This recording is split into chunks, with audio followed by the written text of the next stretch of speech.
ये आवाम चाहती है कि इसको ना बनाया जाए, मतलब पागल बनाया जाए। पागल कहो या हाँ ठीक बनाया है। जाए इसको। ओके असल में इलेक्शन लड़ने के लिए ना पैसे बहुत ज़्यादा चाहिए होते हैं। ओके 80,000 रुपये तनख्वाह होती है एमपी, ओके। और हर सेशन अटेंड करने का टीएडी होता है 1500 या 2000 रुपये होता है। ऐसा नहीं है कि उसके पास गवर्नमेंट ने उसको पैसे दे दिए कि भाई ये लो तुम्हारा 1 अरब रुपए का फंड है, और इस 1 अरब रुपए के फंड से एमपी को बोले कि आपने अपने इलाके में जो तामीराती काम करना है आप करा लो। मतलब कि आज तक जो लोग ये समझ रहे हैं कि एमपीए एमएनए को हम बोलेंगे हमारी गली में स्पीड ब्रेकर बनाओ, हमारी गली में बैरियर्स लगवाओ, और एमपीए एमएनए अगर करवा रहा है तो डायरेक्टली उसे हुकूमत से कोई बजट नहीं मिल कोई रहा नहीं मिलता। है, वो सिर्फ आपसे वोट लेने के लिए, आपकी हमदर्दी लेने के लिए सिर्फ आपका काम करा रहा है ताकि उसका वोट बैंक स्ट्रांग हो जाए। स्ट्रांग हो जाए। इलेक्शन आप लड़ सकते हो एक एमपी की सीट पे 80 लाख रुपए 1 करोड़ रुपए में लड़ सकते हो, लेकिन अगर आप यही साउथ पंजाब में जाके इलेक्शन लड़ेंगे जो कि गरीब इलाका है, तो ये खर्चा आपका 20 करोड़ रुपए होगा। क्या रीज़न है? मैंने बात कहाँ से शुरू की थी? मैंने कहा था ये आवाम ना खुद बेवकूफ़ है। अच्छा वो काम कराएगा ना उसको भाई।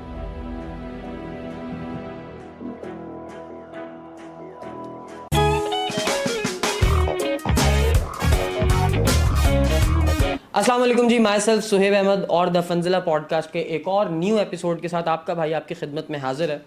आज जो हमारे गेस्ट हैं, एक नौजवान शख्सियत जो सियासत में कदम रखती है, माशरती कामों को आगे बढ़ाती है, अपना किरदार अदा करती है। वो शख्सियत कौन है? थंबनेल और टाइटल तो आप देख कर आ चुके हैं। हमारे साथ आज मौजूद हैं वजाहत अली सिद्दीकी। वजाहत भाई अस्सलाम वालेकुम, कैसे हैं आप? वालेकुम सलाम से अल्लाह का शुक्र, आप कैसे हैं? अल्हम्दुलिल्लाह ज़बरदस्त। मैं बिल्कुल ठीक ठाक। वजाहत भाई, सबसे पहले तो ये बताएं लाइफ में चल क्या रहा है आजकल? भाई लाइफ बस एक कश्मोकश का शिकार है। जिस तरीके से कराची के हर नौजवान का हाल है वही हमारा हाल है। कुछ का थोड़ा सा बेहतर है और कुछ का बहुत नहीं खैर, खराब आप है। सब वाली लिस्ट में तो खुद को नहीं गिन सकते। नज़रियाती लोग एक अलग ही लोग होते हैं। वो कुछ करना चाहते हैं, अपने लिए तो करना ही चाहते हैं, साथ कौम के लिए, मिल्लत के लिए, जवानों के लिए भी बहुत कुछ करना चाहते हैं। देखिए मुझे तो आप बिल्कुल एक आम आदमी में ही शुमार करें, क्योंकि हम कोई रिवायती सियासतदान नहीं है। हमारा ताल्लुक़ जो है वो मेरा आपका हम सबका कोई मिडिल क्लास फैमिली से, तो ये भी हमारे लिए एक रिवॉर्ड ही समझें आप। और एक इस वक्त मैं समझता हूँ, जो बात आपने करी उस तनाजुर से बात कर रहा हूँ, कि जो भी इस वक्त पाकिस्तान में रह के नौजवान जद्दोजहद कर रहा है और ये कोशिश नहीं कर रहा कि मैं इस मुल्क से चला जाऊँ, तो वही एक जिहाद कर रहा है भाई। हकीकत है। अगर कोई इस मुल्क में रह रहा है और हलाल कमाने की कोशिश कर रहा है, किसी भी सेंस में कंट्रीब्यूट करने की कोशिश कर रहा है, तो वो एक जिहाद के अमल में ही है। बिल्कुल। अब वो जिहाद के लगवी मायने हैं जद्दोजहद करना। जिहाद का लगवी मायने लड़ना नहीं होता, मतलब ये होता है जद्दोजहद करना। तो जद्दोजहद ही कर रहे हैं। बिल्कुल। हर बंदा अपनी लाइफ में कहीं ना कहीं स्ट्रगल यही एक कर। जिहाद है, वरना तो हमने तो यही सीख लिया है कि यहाँ तो कुछ सही नहीं है। कामयाबी की जो एक पैरामीटर सेट कर दिया गया है वो ये कर दिया है कि जो बाहर चला गया वो कामयाब है, जो यहाँ रह गया वो नाकाम है। तो बस मतलब ये वो वाले सीन्स चल रहे हैं ना आजकल के। मतलब अपने घर में अगर गुर्बत है तो जवान बेटा कहे कि जी मैं जाके अपनी ज़िंदगी बना रहा हूँ, घर मेरा वैसे ही रहे। इस तरह से लोग पाकिस्तान से जाने को प्रायोरिटाइज कर रहे हैं और निकल रहे हैं, कह सकते हैं। वरना मामलात तो यहाँ तक ख़राब हो गए हैं कि बाप अपनी सारी पेंशन लगाने के लिए तैयार है, अपना घर बेच के बच्चे को बाहर भेजने के लिए तैयार है, माँ अपने जेवर बेच के बच्चे को बाहर भेजने के लिए तैयार है, और नीचे चले हैं गुर्बत में तो वो डंकी करके भेजने के लिए तैयार है। हाँ बिल्कुल। ज़िंदगी यूं हथेलियों पे रख के लोग बेचारे जो हैं मतलब वो। आप अंदाज़ा लगाएं कि डंकी का जिक्र आया, तो ये जो बोट पे और इलीगल वेज रूट से जो जाते हैं, वो बेसिकली उन जगहों से जाया जाता है जहाँ पे जो वॉर ट्रॉन कंट्रीज होते हैं, जैसे जहाँ पर जंगों से सब तबाह हो गया, वो लोग ये रास्ते लेते हैं। हमारे यहाँ नॉर्मल हालात में और कहा जाता है कि हम एटॉमिक पावर हैं और फलानी हैं और ये हैं वो हैं। हमारे यहाँ नॉर्मल हालात के अंदर डंकी जो है वो एशिया में मेरे ख्याल से सबसे ज़्यादा है। हाँ, इंडिया बांग्लादेश, इंडिया और पाकिस्तान से बहुत ज़्यादा है। लाइक ये दो कंट्रीज ऐसी हैं जिनमें डंकी का रेशो बहुत रेशो बहुत ज़्यादा है। ज़्यादा है। खैर वजाहत भाई, आपकी लाइफ की तरफ आते हैं। चूँकि आप फॉर्मर प्रेसिडेंट इंसाफ यूथ विंग भी रह चुके हैं और हैं बल्कि, तो मुझे ये बताएं वजाहत भाई, एक नौजवान किस तरह सियासत में आने का सोच लिया और फिर इस हद तक की तरक्की ही कहूँगा मैं इसको, यकीनन कि ये ओहदा मिलना ये कोई छोटी बात नहीं है कि जवानों को, एक जवान का लीड करना, एक लीडरशिप का मिलना, ये सारी सलाहियतें आपने अपने आप में कब पहचानी और फिर इस नहज तक आप कब पहुँचे, और क्या कैफियत होती हैं जब इस तरह अल्लाह ताला तरक्की देता है, और एक उस नौजवान के लिए जो कि एक मिडिल क्लास के घर से, फैमिली से ताल्लुक़ रखता है और अल्लाह ताला इस तरह इज़्ज़तों से नवाजता है, किस तरह ये मामलात यहाँ तक पहुँचे? देखिए, बात ये है कि लोग कहते हैं ना कि वो लीडर जो है वो पैदा होता है। मैं इस चीज़ पे ऐसा बिलीव नहीं रखता। हम्म। होता होगा पैदा, लेकिन जो है वो कुछ लोग बॉर्न लीडर होते हैं, इसमें डिनाई नहीं है। लेकिन वक्त के साथ साथ जब अपॉर्चुनिटीज़ मिलती हैं तो आपको उसको अवेल करना होता है। बिल्कुल। 2016 में मैं सऊदी अरब में था। यहाँ से उसी तरीके से नौकरी करने गया था अपने फैमिली के हालात को बेहतर करने के लिए। तो मैं सऊदी अरब में था, तो वहाँ पर मेरी कुछ दोस्तों से मुलाकात हुई। वो पीटीआई के थे और मुझे इमरान खान पसंद भी था, तो वो मुझे अपने साथ शोज़ में ले जाना शुरू हुआ, जो उनके यहाँ इंडोर एक्टिविटीज़ होती थी सऊदी अरब में। तो हुआ ये कि मुझे एक दफ़ा तकरीर का मौका दिया। तो I wasn't sure at that time के आई हैड दैट कैपेबिलिटी और quality to perform that much well on the stage. So there were like 400 people was in front of me, और मेरे हाथ में माइक दे दिया और मैंने बड़ी ज़बरदस्त तकरीर करी ना। सब लोग, मतलब वन ऑफ द बेस्ट तकरीर ऑफ द नाइट थी। तो सब लोग बड़े मुतासिर हुए और मैं भी बड़ा वो हुआ। अच्छा, वो इतनी पॉपुलर हुई तकरीर, वो सोशल मीडिया पे ना वायरल भी हो गई थी। ओके। तो उसके बाद क्या हुआ कि वो मैंने बड़ी उसका मौजू ये था कि मैंने कहा था कि ना, मैं ना मुझे इमरान खान से शिकवा है। हम्म। तो असल में वो इकबाल डे था ओके। और शिकवा जवाब शिकवा बार बार डिस्कस हो रहा था। तो मैंने कहा मुझे एक इमरान खान से शिकवा है। तो वो जितने स्टेज पे बैठे हुए थे लोग आगे खड़े थे ना, थोड़ा वो हो गए, परेशान हो गए कि ये किसके हाथ में माइक दे दिया, तो इमरान खान से ही शिकवे की बात कर रहे हैं।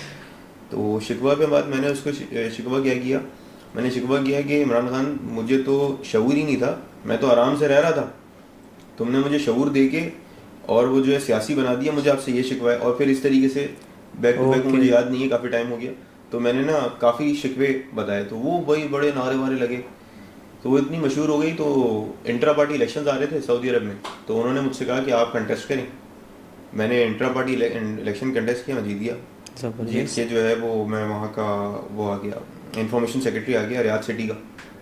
फिर वहाँ से एक पॉलिटिकल जर्नी शुरू हुआ। फिर मैं 18 में पाकिस्तान वापस आ गया। पाकिस्तान वापस आके जब यहाँ आया तो यहाँ एक अलग पॉलिटिक्स थी। यहाँ पे अपने लोग ऑलरेडी पोजीशंस पे थे, वैक्यूम नहीं था, जगह मिलने में वक्त लग रहा था। दोबारा मुझे यूसी का प्रेसिडेंट बना दिया। वहाँ से करते करते, स्ट्रगल करते करते, आपने पूछा कि ये कैसे होता है। जो मैंने अपनी मेरी लाइफ का सबसे बड़ा जो मोटिवेशन और मेरी इंस्पिरेशन है वो इमरान खान है। आजकल बहुत मोटिवेशनल स्पीकर्स आ गए हैं और लोग एंड्रयू टेट से मोटिवेशन ले रहे होते हैं।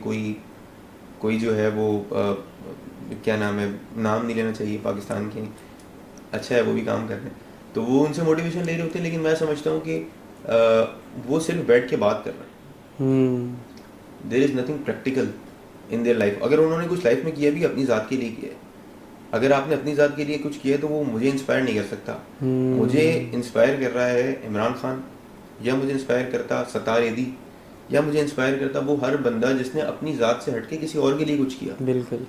तो और वो जब मोटिवेटिंग बातें कर रहा है तो मेरे लिए फिर वो मोटिवेशन काफ़ी है। तो उससे मैंने ये सीखा इमरान खान से कि लाइफ में ना गिव अप नहीं करना। आपको अल्लाह पाक, ये एक समझे, आपके एक फॉर्मूला है कामयाबी का, कि अल्लाह पाक आपको ना बार बार फेल करता है ये टेस्ट करने के लिए कि आपकी हिम्मत कहाँ तक है। बिल्कुल। और फिर आप जो है बाउंस बैक करते हैं तो फिर आप बहुत आगे जाते हैं। क्योंकि जब बार बार आप हार रहे होते हैं, पिट रहे होते हैं ना, तो उस वक्त आपकी लर्निंग हो रही होती है बिल्कुल कि मैं यहाँ बीट कर गया, अच्छा मैंने ये गलती कर दी, फिर मैं, लेकिन अगर मैं एक दफ़ा बीट करने के बाद वो एक बन जाऊँ ना, वो होता है ना, उसे कहते हैं jack of everything master of nothing. वो मैं पता नहीं आया मैं इसको सही कोट कर रहा हूँ नहीं कर रहा, तो उसका मतलब ये होता है कि वो बंदा ये करने की कोशिश करता है, एक बिजनेस करने की कोशिश करता है, लड़कों को आजकल देखता हूँ फेल हो जाते हैं, तो वो दूसरे में चले जाते हैं। नहीं भाई, आपको वहीं पे रहना है, उसी को करना है, उसी में कोशिश करते रहना है, आप कामयाब होगे, टाइम आएगा कामयाब होगे। बिल्कुल। तो मेरी नज़र में तो ये फार्मूला है, मतलब कंसिस्टेंसी बहुत ज़रूरी है किसी भी काम के अंदर, बहुत ज़रूरी है। ठीक है, आपका सियासी करियर की बात चल रही है वजाद भाई, ये तो आप प्रेसिडेंट बन गए इंसाफ यूथ विंग के, उसके बाद आपका आता है इलेक्शन का टाइम, और फिर वजाद भाई जो है वो एमपी के लिए PS 124 न्यू कराची से इलेक्शन भी लड़ते हैं। और ये थोड़ा सा बताएं ना कि किस तरह से आप यहाँ तक पहुँचे और फिर कैंडिडेट आप बने, सेलेक्ट हुए और फिर इलेक्शंस हुए। अच्छा मैं बताता हूँ, देखें होता क्या है कि पॉलिटिकल पार्टीज़ के अंदर कोई दूसरी पॉलिटिकल पार्टीज़ होंगी ना, उसके अंदर जो है वो मेरे जैसे आदमी का ऊपर आना बड़ा मुश्किल है। एक बिल्कुल ग्रास रूट उस लेवल वो से नहीं आते लोग ऊपर। अब मेरी ही पार्टी के अंदर बड़े बड़े इंडस्ट्रियलिस्ट के बेटे भी हैं, मिनिस्टर्स के बेटे भी हैं, और वो लोग भी हैं जिनके पास बेतहाशा पैसा है, मैं उनसे वहाँ पर compete नहीं कर सकता। लेकिन हमारी पार्टी में कहीं ना कहीं जो है वो मेरिट का निज़ाम जिंदा है। तो उसमें क्या होता है कि मैं जब इनको इसका इंसाफ यूथ विंग कराची का प्रेसिडेंट बना, तो उस वक्त इंसाफ यूथ विंग कराची का कोई ख़ास वजूद ही नहीं था कराची में ना, और ये पहले लोगों ने चलाने की कोशिश करी लेकिन ये चलती नहीं थी, ऐसे नहीं होती थी जैसे मेरे 2022 में रिजीम चेंज हुआ, अप्रैल में रिजीम चेंज हुआ और खान साहब की हुकूमत गिरी और बड़ा वो टफ टाइम था, और उसी वक्त जो है ना वो मुझे ये ओहदा दे दिया और मुझे बोला कि भाई आप चलाएं इसको। मैंने कहा ठीक है। अच्छा, ये थोड़े से ये मोमेंट्स हमें बताएं ना कि वो जब ओहदा मिला किस तरह सडन चीज़ें हुई हैं या प्लान थी, आपको ऑलरेडी पता था कि मेरा ही नाम आएगा, मैं ही जाऊंगा? मुझे पता था क्योंकि बिकॉज मैं जो हूँ ना वो बहुत पार्टी में एक्टिव था। ओके।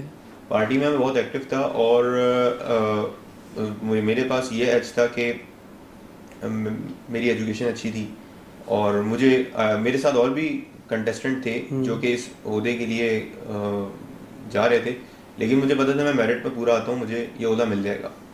तो मैंने अपना होमवर्क करके रखा हुआ था, मैं बड़ा फोकस था इसके लिए कि मुझे ये पोजीशन मिलेगी। तो हुआ ये था कि मैंने पहले से अपनी ना टीम मुकम्मल कर ली थी। तो जब मेरी टीम मुकम्मल थी तो मुझे पता था मेरे इसमें कैबिनेट होती है, यानी एक कराची लेवल की कैबिनेट बनती है। यूथ विंग बेसिकली क्या है, मैं आपको पहले उसका बैकग्राउंड बताता हूँ अगर टाइम है आप। जी प्लीज़ प्लीज़। तो यूथ विंग का क्या था कि खान साहब ने यूथ विंग इसलिए बनाई थी कि सेकंड ईयर ऑफ लीडरशिप खड़ी करें, कि ये जो फर्स्ट ईयर ऑफ लीडरशिप है ये सारे बुजुर्ग हैं, बड़े भी हैं, बुढ़े हैं सारे, और खान साहब हमेशा जो है ना वो नौजवानों के बड़ा क्लोज रहे। मतलब आप उनको भी यहाँ बैठा देंगे ना, अगर यहाँ पे सारे जवान लोग बैठे हैं तो आप उनका एनर्जी लेवल दूसरा देखेंगे, वो ऐसे खुश होकर बात करेंगे और बड़ा एक्साइटेड हो जाएंगे और आपके लेवल की बात करेंगे आपसे ना। तो खान का हमेशा से ना रोल मॉडल, खान के अंदर एनर्जी है जवानों को देख के, तो उन्होंने ये स्टार्ट की इंसाफ यूथ पे ये कह के कि मैं सेकंड ईयर ऑफ लीडरशिप बना रहा हूँ तो जो पार्टी को आगे लेके चलेंगे। तो मुझे कराची के अंदर जब मौका मिला तो मैंने क्या किया, अपनी कैबिनेट मुकम्मल कर ली थी। वो कैबिनेट के अंदर जो है वो 15-16 लोग होते हैं। अब वो बड़ा उसका भी एक ना कैटेगरी होती है, एक मेरिट होता है, यानी आपको उसका एक पूरा मैकेनिज्म सेट करना पड़ता है। ऐसा नहीं है कि मेरे कोई 15 दोस्त हैं तो मैं उनको लगा दूंगा, हर डिस्ट्रिक्ट से एक लेना होता है।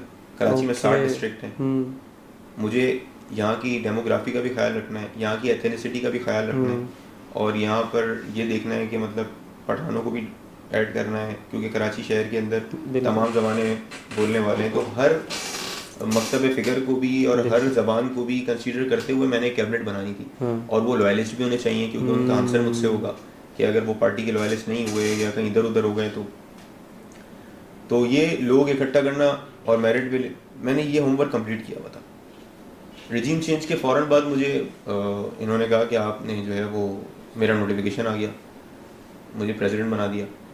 जब इन्होंने प्रेसिडेंट बनाया तो वो इतना टफ टाइम था कि अप्रैल में था और मई में 25 मई 2022 पहला प्रोटेस्ट इमरान खान ने कॉल कर दिया और इमरान खान जो है वो इस्लामाबाद की तरफ मार्च कर रहा था, पहली रोड मार्च था वो।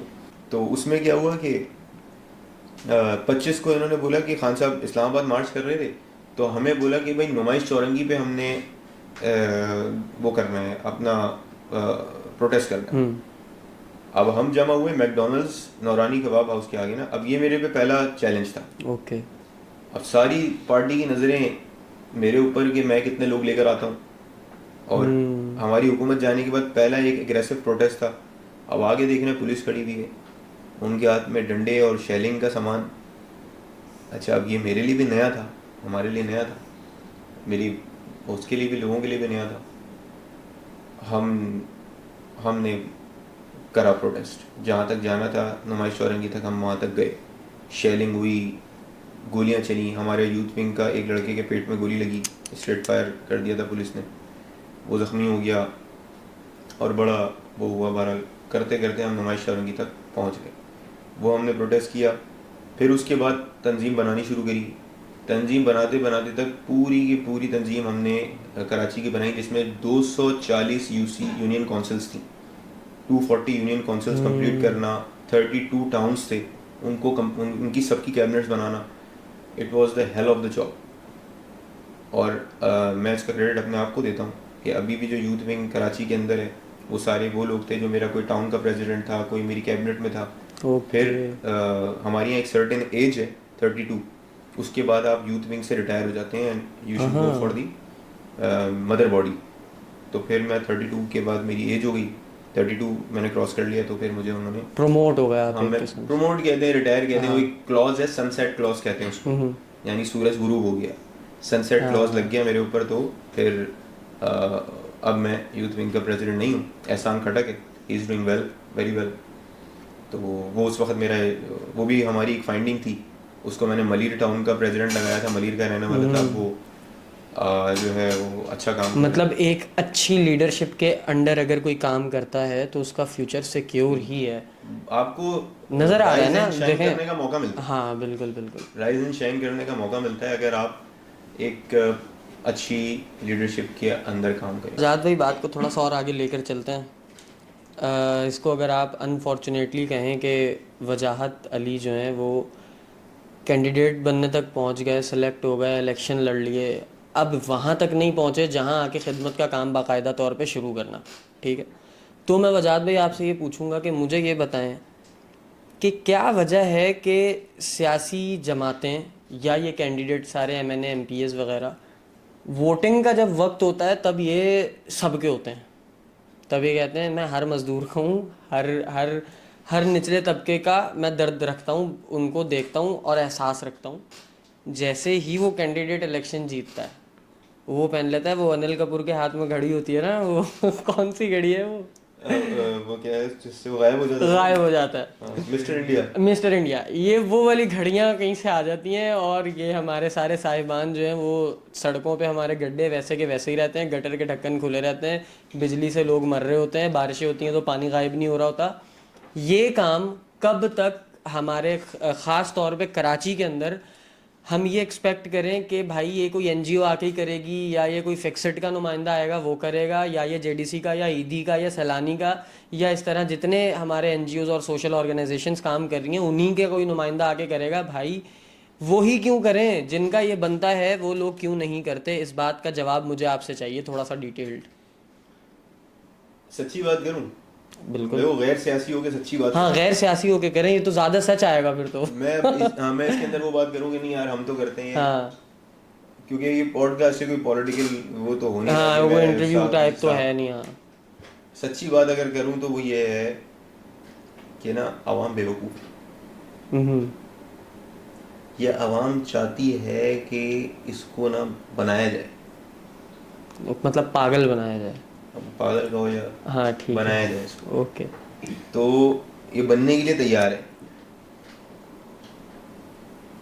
जो चीज ये एक एमपीए या एमएनए से एक्सपेक्ट करती है या डिमांड कर रही होती है ना ड्यूरिंग इलेक्शंस, वो एमपी एमएनए का होता ही नहीं। अब लोग एक्सपेक्ट क्या करते हैं कि इलिटरेसी इतनी ज़्यादा है कि लोगों को यही नहीं पता कि किसका क्या काम है, किससे क्या काम लेना है और किसको किस काम का कहना है। अब उनको लगता है कि अगर कोई एमएनए वोट मांगने के लिए आया हुआ है ना, तो वो उनकी नाली भी पक्की करा देगा और वो उनको जो है वो घर में राशन भी डाल देगा, उनके यहाँ पानी का भी बंदोबस्त कर देगा, वो हर चीज़ उससे एक्सपेक्ट करने लगते हैं। तो होता क्या है कि कैंडिडेट जो होता है उसको उस वक्त नज़र आ रहा होता है सिर्फ वोट, उनकी बात को रखने के लिए और अपने वोट लेने के लिए वो उस वक्त तो उनकी नाली भी पक्की करा देता है, चाहे वो जेब से कराए, चाहे वो इदारे से कराए, या अगर पुराना सियासतदान है तो इदारों में इन्फ्लुएंस होता है उसका, उसके थ्रू करवा देता है, या अपनी जेब से कराए, वो काम कराएगा वो ना, ताकि उसको वोट मिले। वो किसी को नाराज नहीं करेगा, अगर वो नहीं करेगा तो कोई दूसरा कैंडिडेट करा देगा, उसको वोट मिल जाएंगे।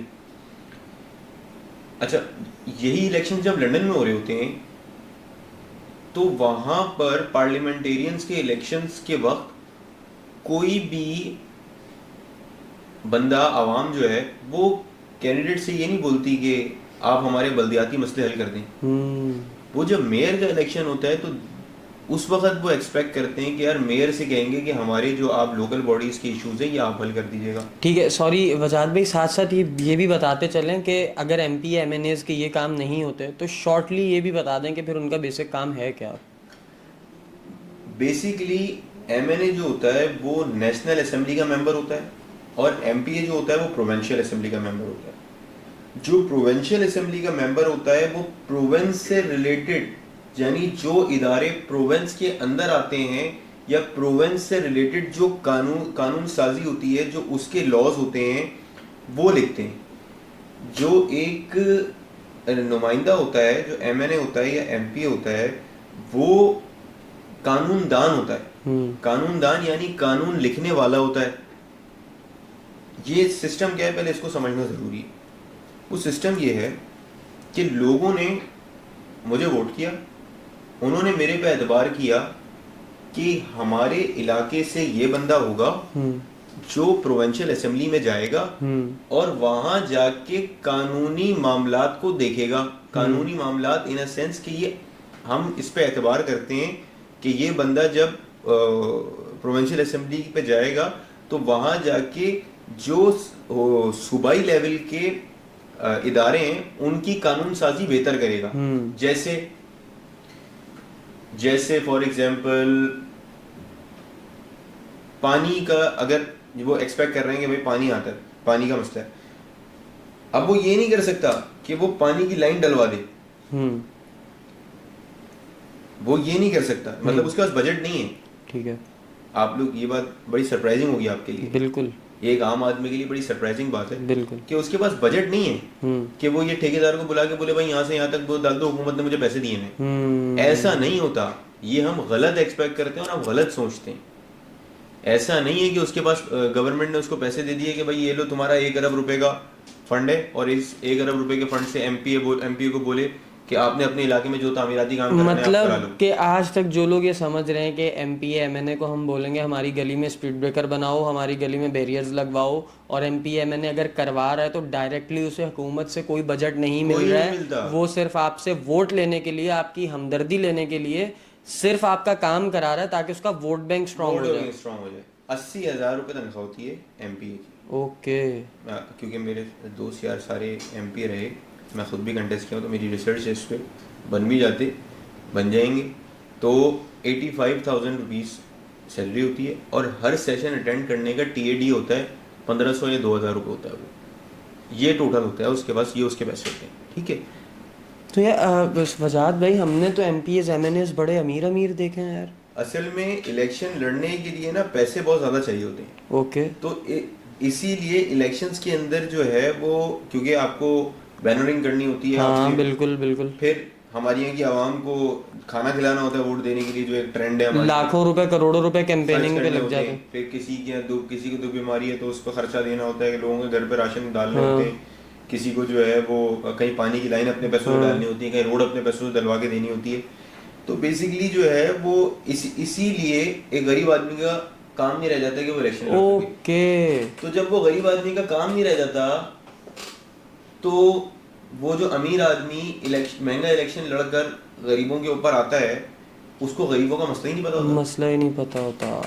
अब अगर मैं मिडिल क्लास इलाके से गया हूँ, न्यू कराची से अगर मैं इलेक्ट होकर जा रहा हूँ, तो मैं इसी लोकेलिटी का, इसी शहर का लड़का हूँ और उसी तरीके से फ्लैट में पैदा हुआ हूँ, और मुझे मालूम है कि मेरे मसले क्या हैं।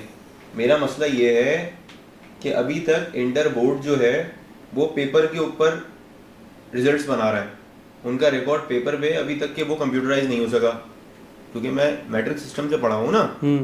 मैं एक मिडिल क्लास आदमी हूँ, मिडिल क्लास आदमी का बेटा हूँ। तो मुझे पता है कि मैट्रिक के एग्ज़ाम देने के लिए मुझे जाना पड़ता है और क्लास में पंखे नहीं होते, ये मुझे पता है। अब जो लोग हमारे पे पिछले 70 साल से हुकूमत करते हुए आए, और जिन हमारी सियासी पार्टियों ने जिन लोगों को टिकट्स देकर हम पे मुसल्लत करते आए, उनको इन मसलों का क्या पता। वो ओ लेवल से करने हुआ था, उसके बाद उन्होंने उसने ए लेवल्स किया, वो किसी वडेरे का बेटा था या किसी इंडस्ट्रियलिस्ट का था, उसके बाद वो लंदन पढ़ने चला गया, लंदन से पढ़कर वापस आया, बिजनेस उसका सेट था, he got ample of time, अब he needs to find some activity, और उसको पॉपुलैरिटी भी चाहिए थी। उसने सोचा यार मैं इलेक्शन लड़ लेता हूँ। बाबा ने फ़ोन कर दिया पार्टी के किसी लीडर को, उसको बोला मेरा बेटा है, वो आया, वो इंग्लिश भी बोलना जानता है, वो बॉय है, बाहर से पढ़ा हुआ है, उसको टिकट दे दिया। मैं आपको सॉरी इंटरप्ट कर रहा हूँ वजाहत भाई, मैं खुद इतना, मेरे लिए ये चीज़ सरप्राइजिंग है, आप यकीन करें। यानी कि वो निज़ाम ऊपर से ही हमारा उल्टा हुआ है ना, तो आगे की चेन तो ऑटोमेटिकली फिर गाड़ी तो पटरी से उतरेगी, और ना सिर्फ उतरेगी बल्कि गिर के तबाह हो जाएगी, और वो हो रही है। एक एमएनए, एक एमपीए जिसको डिपेंडेंट होना चाहिए अपनी उसी सैलरी पे जो कि उसको वहाँ से गवर्नमेंट की तरफ से इशू हो रही है, और फिर वो टीए डीए जो आपने बोला, एक बंदा, यार मतलब मैं क्या बोलूं, खुदा की कसम इतना सरप्राइजिंग आज ये बात मुझे पता चली है ना, कि ये वजह है कि गरीब आवाम का दर्द वो बंदा पहचान ही नहीं पाएगा ना यार। उसके पास वो, अगर वो अपना गुजारा पूरे महीने उसी 85-80 हज़ार रुपए से कर रहा है, तब उसको समझ में आएगी, फिर वो आपकी दरखास्तें उठा के हुकूमती इदारों के पीछे पीछे जा रहा होगा कि मेरे इलाके का काम पहले करवाओ। लेकिन ही हैज़ इनफ मनी कि वो अपना सुकून करेगा भाई तुमसे। यार मतलब आगे चलते हैं थोड़ा सा। वजाद भाई आप इस पे कुछ कहना चाह रहे हैं तो प्लीज़ प्लीज़ कहें। मैं इस हिसाब से बता रहा हूँ ना कि देखो, हमारी पार्टी ने मिडिल क्लास पार्टी, आपको भी जो भी हमारे कैंडिडेट नजर आएंगे ना, सारे मिडिल क्लास नजर आएंगे। कोई भी बंदा उठा लेना, बहुत ही शाज़ो नाज़र कोई ऐसे हैं जो कि बड़े रिच हैं, बाकी जो है आपको ज़्यादातर लोग मिडिल क्लास नजर आएंगे। अब हम जब तक सियासत में नहीं आए थे तो हमें इन चीज़ों का पता ही नहीं था। अब होता क्या है कि जितना गरीब इलाका होगा ना, उतना महंगा इलेक्शन होता है।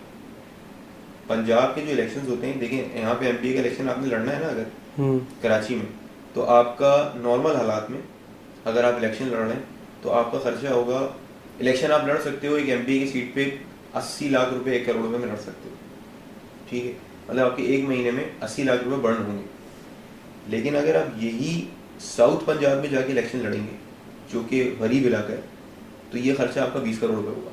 क्या रीज़न है? मैंने बात कहाँ से शुरू की थी? मैंने कहा था ये अवाम ना खुद बेवकूफ़ है।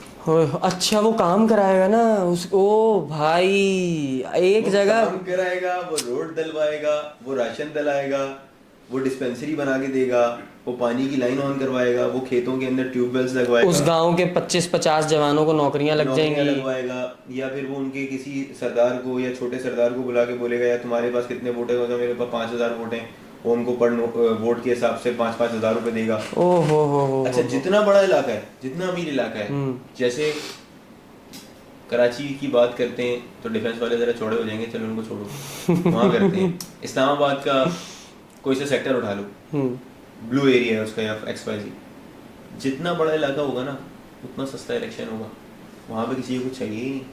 वो बात करेंगे कि तुम हमें नजरिया बताओ, समझ रहे हो? वो कहेंगे कि यार हमें अपना विजन बताओ, क्योंकि उनको पता है कि ना ये इसका काम है बल्दियात का, ना हम इससे ऐसी कोई स्टूपिड बात करें। वो कहेंगे कि यार अच्छा विजन बताओ क्या है। अच्छा वो देखेंगे तुम्हारा लीडर कौन है, इमरान खान है। अच्छा इमरान खान का तो विजन हम सबको पता है, बट ठीक है, उसको घर से निकलने की भी ज़रूरत नहीं है, उसे घर से निकल, ये बड़ी वो यार एक के जवान वो सियासी आदमी जो मेरे सामने इस वक्त बैठा हुआ है, मैं आपको बताता हूँ क्या वजह है कि मैं भी अक्सर ये बात करता हूँ कि जवानों को मौके मिलने चाहिए। ये वजह है कि जवान तुम्हें तुम्हारे वाले लेवल पे उतर के वो सारी सच्चाइयाँ बयान करेगा। ये बातें हमें नहीं बताई गई, हमें नहीं पता थी। आप खुद बताते, खुद एक सियासी शख्सियत हैं। अब मैं एक्सपेक्ट कर रहा हूँ आपकी जगह कोई और यहाँ पे कोई पुरानी सियासी शख्सियत होती मेरे सामने, वो शख्सियत शायद ये बातें बयान ना करती, शायद क्या यकीनन ना करती, की होती तो आज सबको पता होती। आप ये चैनल पे आएगा आपके, अगर मेरी इस बात से कोई डिनाई कर रहा हो, कोई जो जो सियासत के अंदर थोड़ा सियासी वर्कर होगा ना एक, वो इस बात से 100% एग्री करेगा। जितना महंगा इलाका, जितना अच्छा इलाका उतना सस्ता इलेक्शन, और जितना गरीब इलाका उतना महंगा इलेक्शन।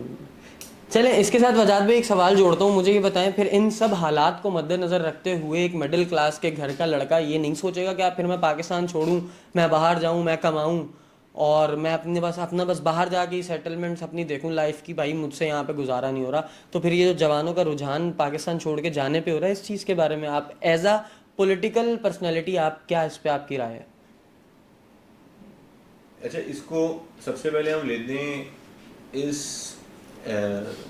तनाजुर में कि हिजरत जो है ना, हिजरत वो इटसेल्फ एक बाबरकत चीज़ है, सुन्नत है, सुन्नत है, बिल्कुल। और नबी वसल्लम सल्लल्लाहु अलैहि वसल्लम जो है उन्होंने खुद हिजरत करी, बिल्कुल। और बेशतर जगहों पे दीनी किताबों में ये आता है कि अगर आपका दाल रोटी कहीं से नहीं हो रहा पूरा, तो आप हिजरत करें और दूसरी जगह पे जाके उसको तलाश करें। इसमें अल्लाह ने बरकत रखी है। हर इंसान को, मैं हर नौजवान को मैं एडवाइस करता हूँ कि बिल्कुल बाहर जाएं, मुल्क से बाहर जाएं, पढ़ने जाएं, नौकरी करने जाएं, एक्सपोजर लें। क्योंकि जिस बबल में आप और मैं जिंदा है ना, हमें लगता है कि सारी दुनिया ऐसे ही होगी। मुझे तो में लग रहा होगा कि शायद सारी दुनिया में ऐसी बिल्डिंग से नीचे उतर के जब मेन रोड पे जाते हैं तो मोबाइल छीनने का खौफ आता है। बिल्कुल। हमें आपको लग रहा होगा कि शायद सारी दुनिया में ही लोग रॉन्ग वे आते होंगे। मुझे आपको लगता है कि जब तक मैंने पाकिस्तान से बाहर कदम नहीं रखा था, तो मुझे लगता था कि हर जगह के ऊपर सिग्नल ऐसे ही टूटता होगा, या हर जगह पे कचरा फेंकना इतना ही आसान होता होगा, क्योंकि या जैसे शाम के 8 बजे तो बस लाइट जाने वाली है और लाइट चली गई। मतलब ये चीज़ें तो हमने सुनी हुई है ना कि बाहर लाइट नहीं जाती या पानी नहीं जाता, और यही चीज़ को ग्रीड रखते हुए हमारा दिल ज़्यादा चाहता है कि हम पाकिस्तान से बाहर जाके रहें, लेकिन वो चीज़ें तो हमने कभी सुनी ही नहीं थी, और ना हमारे लिए ये चीज़ें कभी, क्योंकि हमारे माँ बाप ने भी, हमने देखा कि मतलब अल्लाह ना करे, हमारे माँ बाप की बात नहीं कर रहा मैं, जनरली बात कर रहा हूँ उस मुल्क के बच्चे की, कि उसने देखा कि उसके माँ बाप ने भी बराबर वाले के प्लॉट में कचरा फेंका है, तो शायद ये कोई गलत बात ही नहीं है। सर नहीं, मैं इस चीज़ को अपनी ज़ात पे भी लूँ, मुझे इसमें कोई आर महसूस नहीं होती अगर मेरे माँ बाप के लिए ये बात कही जाए कि कभी उन्होंने भी किया हो। माशरे का हिस्सा है भाई, कर गए होंगे तो कर गए, और गलत है इस जगह आप मुझे भी रखें, या हमें तो ये कभी लगा ही नहीं कि क्या नाम है, अब इसी तरह से पानी खुला छोड़ दिया कि पानी ज़ाया हो रहा है। मैं जब अभी रिसेंटली मैं गया हुआ था, मैं भी कब आया हूँ, 1 हफ्ता हुआ, तो एक बोट में जा रहे थे, मलेशिया में थे, तो बोट में क्या हुआ कि ना एक बंदे से ना थैली उड़ी, थैली उसने कुछ निकाला, थैली उड़ी, तो वो जो बोट के अंदर एक कंडक्टर समझे आप जो था ना उसका, उसने भाग के जाके ना वो थैली पकड़ी कि कहीं समंदर में ना गिर जाए, और उसने बोला भाई कचरा उचरा नहीं फेंकेगा कोई समंदर में।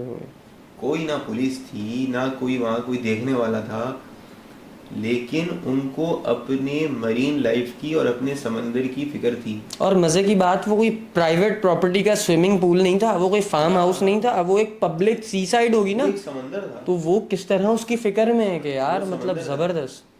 आप सिगरेट ऐसे नहीं करके यूं करके फेंक नहीं सकते, जैसे हम यहाँ सिगरेट पी के फेंक देते हैं, या हमारी एक ट्रेंड है हम सबके घरों में, जो मोस्ट ऑफ देम जो हम में से मकानों में रहते हैं 120 गज के, या वो क्या करते हैं कि सुबह जब निकल रहे होते हैं तो अम्मा या हमारे घर की कोई जो होता है वो बड़ा, वो कहता है कि वो कचरे की थैली हमारे वो फेंकते हुए चले आना।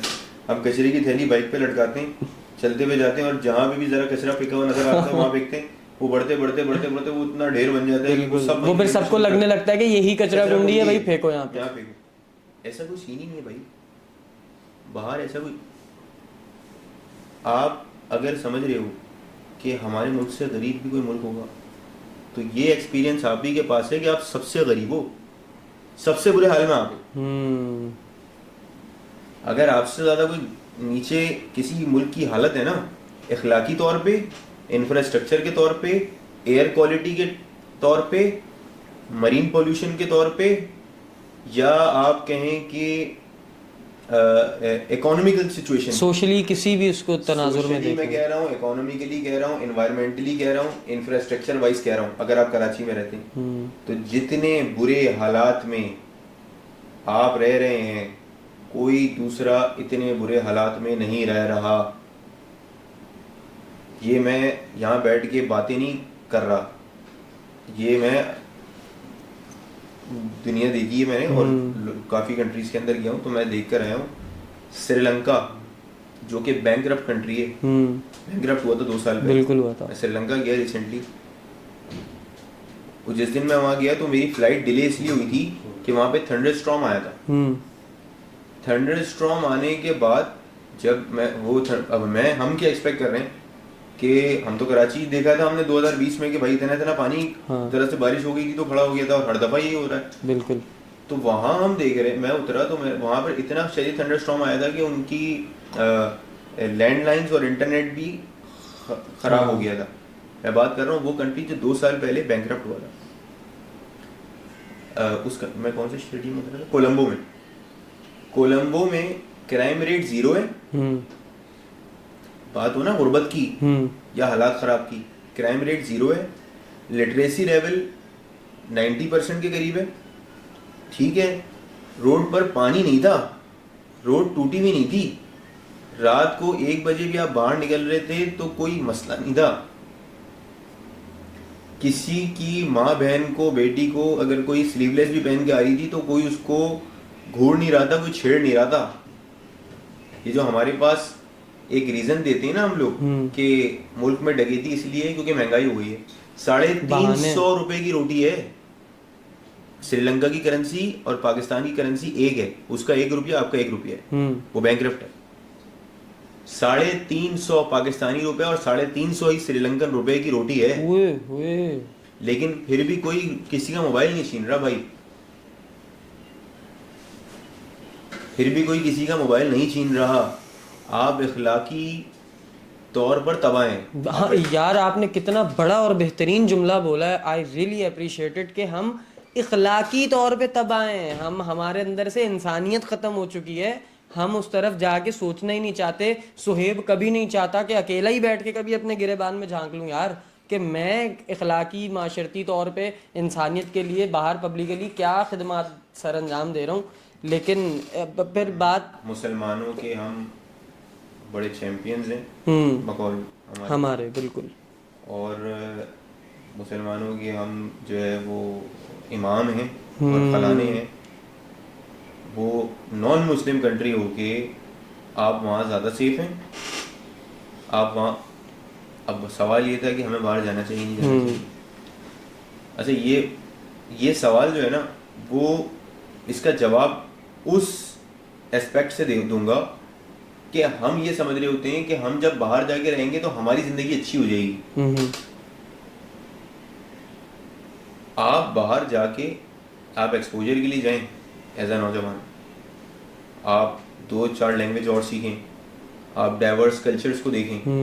आप ये भी बर्दाश्त करें कि आप मुसलमान हैं और आपका एक रूममेट हिंदू भी होगा और एक क्रिश्चियन भी होगा, और आप उनके साथ रहना सीखेंगे, उनसे कुछ अच्छी बातें सीखेंगे, और आपको फ़र्क पता लगेगा कि हम में क्या कमियां थी और इनमें क्या, ये आप सीखते हैं।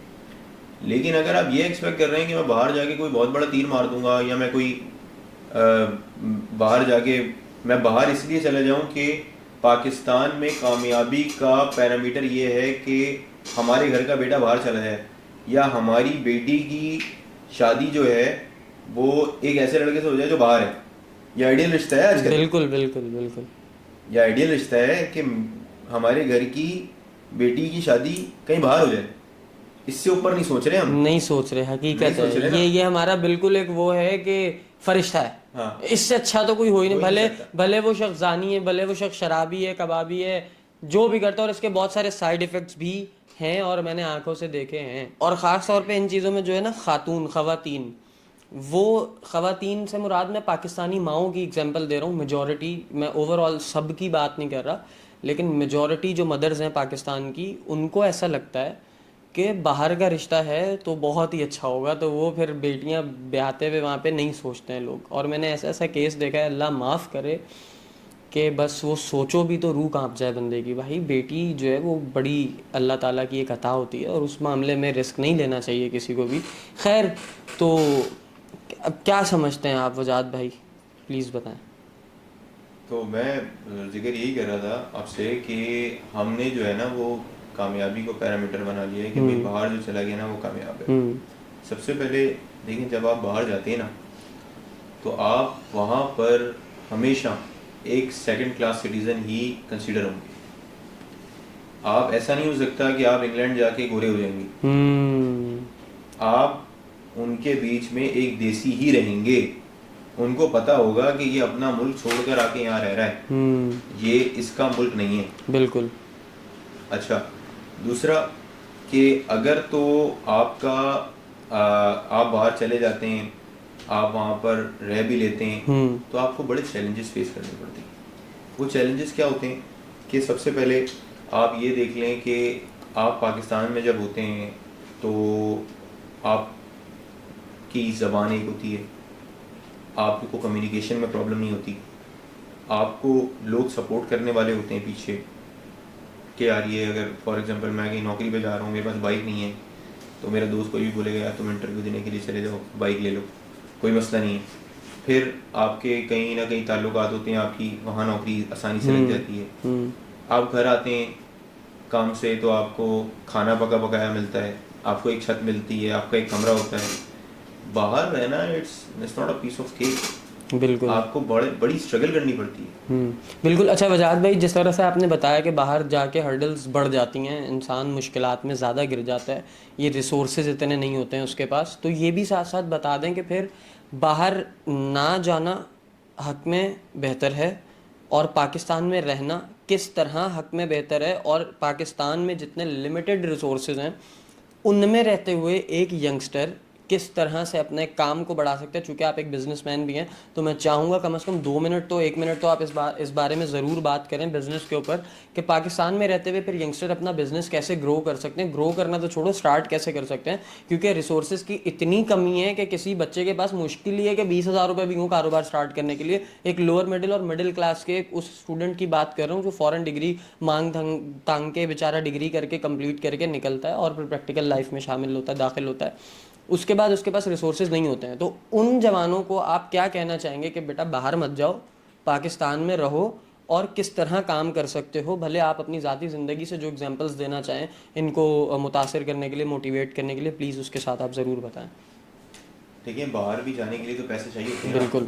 आप टिकट भी लेने जाएंगे तो आपको दुबई का टिकट भी 80,000 रुपये का तो पड़ेगा ही पड़ेगा। फिर आप वहाँ 1 महीने के लिए रहने के लिए जाते हैं तो आपको उसका बैकअप भी लेके जाना होता है, पैसे साथ रख के लेके जाने होते हैं, ट्रैवल करना होता है, 10 चीज़ें होती हैं।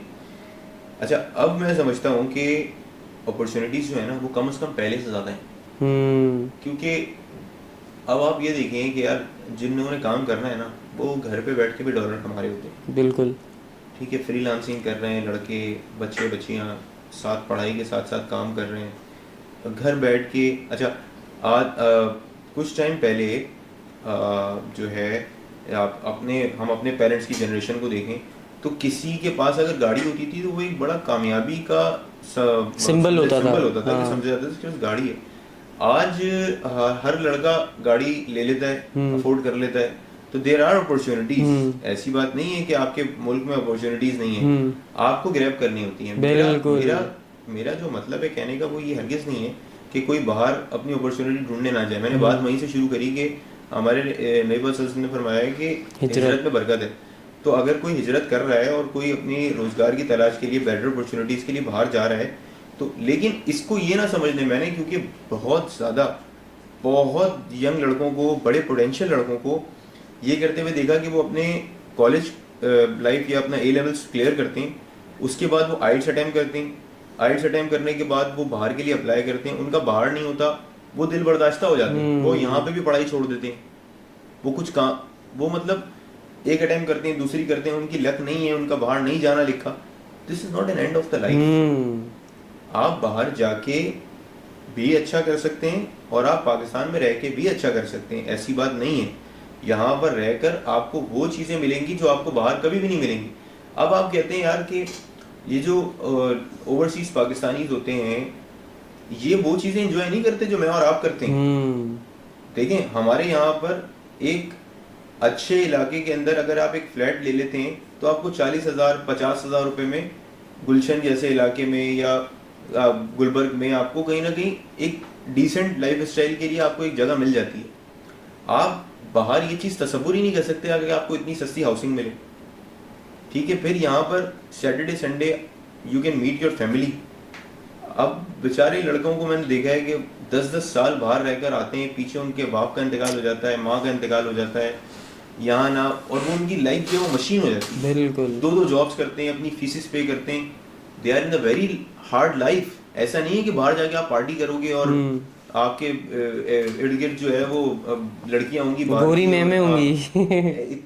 ऐसा नहीं है। हाँ। इतना इजी नहीं है ये। लेकिन यहाँ पे बहुत सारे लड़कों को ये भी तो पता ना कि वो गर्ल्स जो हैं वो एशियन बॉयज को बहुत नहीं भाई, कुछ नहीं है, ये फैंटेसीज हैं। ये पता कौन सी है, ये होता है, ये बेचारे ना, ये जो कॉम्प्लेक्स होता है लोगों का, वो ऐसा सोचते हैं कि भाई वो क्यों, तो तेरे में ऐसा क्या है भाई, तेरे से बड़ा बड़ा वो खड़े खड़े खरीदेगी नहीं बल्कि बिक के जाएगी, पैसे भी लेगी और आउटिंग भी करके आएगी। ये इस तरह की होती है बातें कि वो लोग कहते हैं कि भाई वो बस ये छोड़ो, रहने बात नहीं। तो ये जो है वो ऐसा कुछ भी नहीं है। हाँ। ये हमारी सोच है, हमारी फैंटेसी।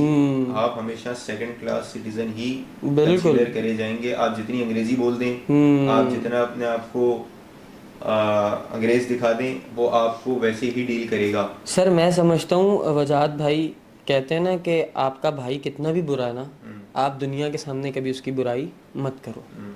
आपका बाप आपके साथ कितना ही बुरा है, कितना ही जुल्म जालिम है, ज्यादती करता है ना, आप दुनिया को ये कभी मत बताओ कि मेरा बाप ने मेरे साथ ये किया। आपकी अम्मा जो भी करती हैं ना, आप कभी किसी को मत बताओ कि वो ये करती हैं। जब हम लोग खुद अपने ही मुल्क में बैठकर अपने ही मुल्क पे सुबह से रात तक चाय पीते पीते, टांग पे टांग रख के सिगरेट पीते पीते अपनी ही मुमलिकत को गालियां देंगे, अपने ही पाकिस्तान को बातें करेंगे, तो फिर जब मुंह उठा के तुम बाहर जाते हो ना काम करने वहां पर, तो वो लोग कहते हैं कि यार तुम उसी कंट्री से हो, जिस कंट्री में बैठ के तुम उसी कंट्री को गालियां दे रहे होते हो, तो तुम हमारे कैसे हो सकते हो। तो ये इतना बड़ा फैक्ट है जिसको हम नहीं समझ पा रहे हैं। हम कहते हैं पाकिस्तान ने हमसे ये भी ले लिया, ये भी ले लिया, ये भी ले लिया, ये भी ले लिया। वजाहत भाई वाली बात सेकंड करूंगा, जिस तरह के आपके पास अपॉर्चुनिटीज़ बहुत हैं, आपको ग्रैब करनी आनी चाहिए, आपको काम पकड़ना आना चाहिए। काम करने के लिए आपके अंदर वो विल होनी चाहिए कि आप वो काम करो। खैर, कोई भी सूरज जब गुरूब होता है, चांद निकलता है, तो उसके बाद उस प्रोसेस को अगर आप मद्देनज़र रखें तो अगेन सूरज ने ही आना है। तो रात जितनी गहरी होती है सवेरा उतना करीब होता है। हमेशा होपफुल रहना चाहिए, हमेशा मोटिवेटेड रहना चाहिए। सेल्फ मोटिवेशन इतनी इंपॉर्टेंट है। तुम समझ लो बेसिक नीड्स में से एक बेसिक नीड मैं समझता हूँ सेल्फ मोटिवेशन है। तुम ये समझना शुरू करो, अपनी चीज़ों पे वर्क करना शुरू करो, अपने करैक्टर पे, अपनी पर्सनैलिटी पे, अपने काम में, अपनी गैदरिंग पे वर्क करना शुरू करो, तो तुम लोग, मैं समझता हूँ कि बाखुदा ये सोचना ही छोड़ दो कि मैं बाहर जाके ये बना लूँ, बाहर जाके वो बना लूँ। सब तुम लोग यहाँ रह के बना सकते हो। वजाहत भाई, thank you so much for coming sir. इंतहाई पॉजिटिव एनर्जी है आपकी, इंतहाई पॉजिटिव शख्सियत हैं आप। Thank you. एंड पे अगर आप कुछ कहना चाहते हैं, एक दो बोल मेरी तारीफ़ों में भी, तो आप कह सकते हैं और उसके बाद फिर मैं सबसे पहले आपका और आपकी पूरी टीम का शुक्रिया अदा करूँगा। बात यह है कि हम ही एक दूसरे को जो है वो प्रमोट करते हैं, और हम जनरेशन्स नहीं एक दूसरे को जो है वो बैक करने की बिल्कुल ज़रूरत है। बिल्कुल और आप लोगों ने मुझे बुलाया, मैंने अपनी कुछ दिल की बातें करी यहाँ पे। कोई इतना फेमस आदमी नहीं हूँ मैं, बड़ा एक जो है वो नाचीज़ सा आदमी हूँ। बात करने का सिर्फ यहाँ पे मकसद ये था कि वो बातें जो हमने अपनी ज़िंदगी से लेसन्स लिए हैं वो दूसरों को बता सकें। उससे अगर किसी का भला हो जाए तो हमें जो है हमारे नेकी के नामे के अंदर अमाल नामे में 2 नेकी लिख दी जाएगी। बिल्कुल। और आपका बहुत बहुत शुक्रिया जज़ाकल्लाह। आपने मुझे बुलाया, और अल्लाह पाक आपको तरक्की दे, आपकी टीम को तरक्की दे, आपके शो को तरक्की दे, आमीन।